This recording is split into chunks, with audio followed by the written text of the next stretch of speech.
السلام علیکم، میں آپ کے سامنے سبق پیش کرنا چاہتی ہوں۔ سبق نمبر 2، حضرت صفیہ رضی اللہ عنہا۔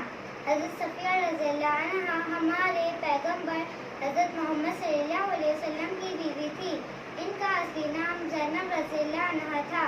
وہ عرب کے ایک مشہور قبیلے کے سردار کی بیٹی تھی۔ ان کی والدہ کا قبیلہ بھی عرب میں بڑا ممتاز سمجھا جاتا تھا۔ عرب کا مشہور شہر خیبر ان کا وطن تھا۔ اس شہر کے قلعے کے قریب مسلمانوں اور خیبر والوں کے درمیان جنگ ہوئی۔ لڑائی میں مسلمانوں کو فتح حاصل ہوئی اور دشمنوں کے کئی لوگ گرفتار ہوئے۔ حضرت صفیہ رضی اللہ عنہا بھی ان جنگی قیدیوں میں شامل تھی۔